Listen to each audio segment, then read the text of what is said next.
Let's make a healthy lunch box for my office.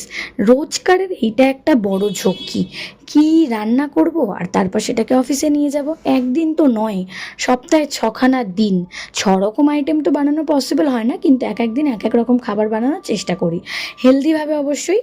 আজকেই বানিয়েছিলাম আমি গোলা রুটি, ঝাল গোলা রুটি বলতে পারো, আবার আমার ভাই এটাকে বলে ঝাল প্যানকেক।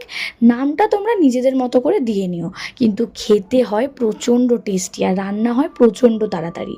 জাস্ট একটা ডিম, তার সাথে কিছুটা আটা, জল আর বিভিন্ন ধরনের সবজি, যে সবজিটা তোমরা পছন্দ করবে। সবজি না থাকলে শুধুমাত্র এটা পেঁয়াজ কাঁচা লঙ্কা দিয়েও খেতে কিন্তু খুবই সুন্দর হয়। একবার এইভাবে ট্রাই করে দেখতে পারো।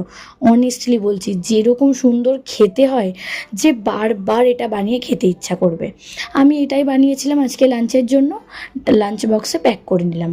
তার সাথে আমি নিয়েছিলাম একটা রায়তা, শসা টক দই দিয়ে। আজকে আর এর মধ্যে পেঁয়াজটা অ্যাড করিনি, আর তবে শসাটার আজকে খোলা বাদ দিইনি। খোলাতে থাকে প্রচণ্ড পরিমাণে ফাইবার। আর তার সাথে একটু ভাজা মশলা নিয়েছি, নুন নিয়েছি, দিয়ে ভালো করে মিশিয়ে নেব, তাহলেই আমাদের রায়তা একেবারে তৈরি। আর নিয়েছিলাম কিছুটা মৌসম্বি লেবু।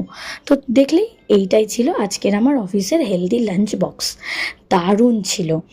আর তোমরা জানাও ভিডিওটা কেমন লাগলো। আমি এবার ঝটাপট রেডি হই, নইলে আবার অফিসে যেতে লেট হয়ে যাবে। চলো তাহলে, টাটা।